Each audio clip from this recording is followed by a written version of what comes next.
Now, within that, remember, we had a privacy impact assessment. So given that we're here talking about meeting HIPAA requirements, let's talk about what we would do within a privacy impact assessment, or PIA. So first of all, you have to understand what your system is. So identify your system, understand what's within the boundary of your system. Then you're going to look at risk factors, and I'll talk a little bit more about each one of these, but first you're going to want to understand what data items do you have involved in the use of your system, what data flows do you have, and furthermore, what data items are in each of your data flows, and then you want to apply privacy principles. Now, when I talk about privacy principles, that's more of a European concept, but it's also going to help you greatly in meeting HIPAA requirements. And it's very important, I believe, to look at security not only from a threat-based perspective, but also from a principle-based perspective. Then once you look at those three things, you can consider your privacy risks associated with your data items and your data flows, and then you can remediate those risks by identifying the appropriate security controls to implement within your product. Now we'll see on the next chart a screenshot of a spreadsheet.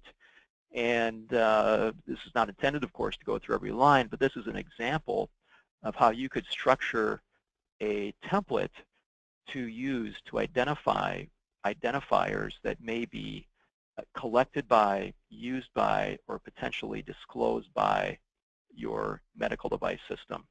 And I don't have the whole list here, but things like patient identifier, social security number, driver's license number, anything like that that may be collected by or used by your system. You want to know what those identifiers are, and if they potentially will be disclosed. And when I say disclosed, that means that that identifier might be disclosed beyond the boundary of control of your system. And I'll give an example of that in a minute. So once we know the identifiers, the next step is looking at the data flows.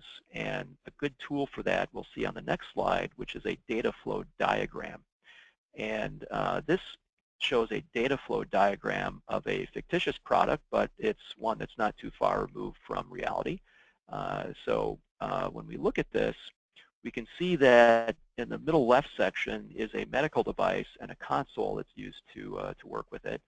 And there's a dashed line representing a system boundary around that medical device. So what the design engineer can control is the design within that system boundary.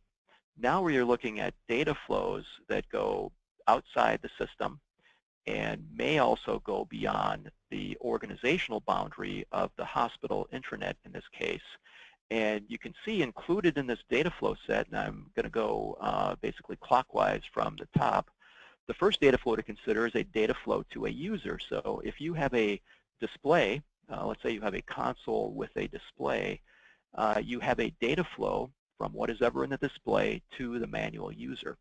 This is a data flow that you have to consider for disclosure. So if you have a user interface that's in a publicly accessible area, as an example, you have to consider that somebody could be viewing the display screen besides the manual user. So that would be a risk for disclosure if this device is expected to be used in a publicly accessible area. What you can think about is if you're on a plane, if somebody is working on their laptop, you can usually see the people sitting in front of you and maybe next to you. If they're working on your laptop, you can read their laptop screen unless they have a privacy filter on it. I know I always look at what somebody's working on their laptop just out of curiosity. So you have to be aware of potential disclosure of information in public places. Furthermore, you're going to look at data flows associated with converting data to different devices.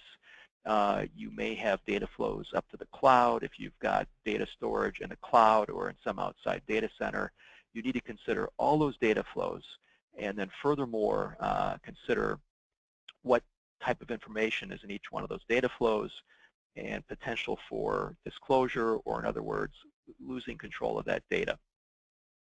So now let's look at the next slide, and we can see an example of some things you might consider within the data flow analysis. So as you're looking at those data flows, consider whether or not that data flow contains any personal information.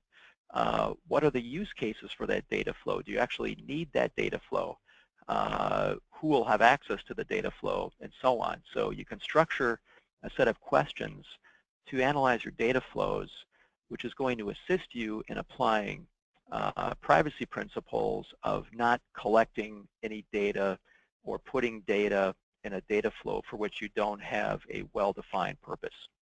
And that gets us to the next part of the process, which we see on the next slide, and that is assessing your system against privacy principles. And this is an example of how you might structure an analysis of a system to force the design team to check back and make sure that they are not unnecessarily creating any privacy risks.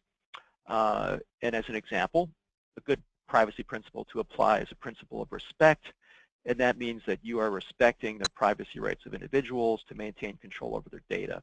And an example thing you might ask there is the second one I have there: collection and use of PI is limited to only that which is necessary and with the knowledge of the individual. So do you do that? Yes. Do you not do it? No.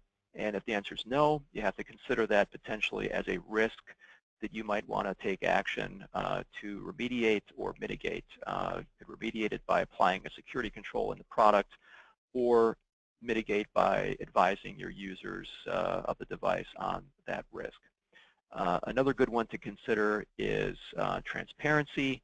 Do you maintain an audit log of who is accessing the information or destroying information, so that you're able to keep that documented and transparent? So you want to go through a principal assessment to ensure that these things are considered in the design of the device, and you may change some of your data flows if you cannot justify why it exists, and apply controls to make sure that you're securing those data flows and data items for which you have a purpose. For more information, click on the link below or visit databrackets.com.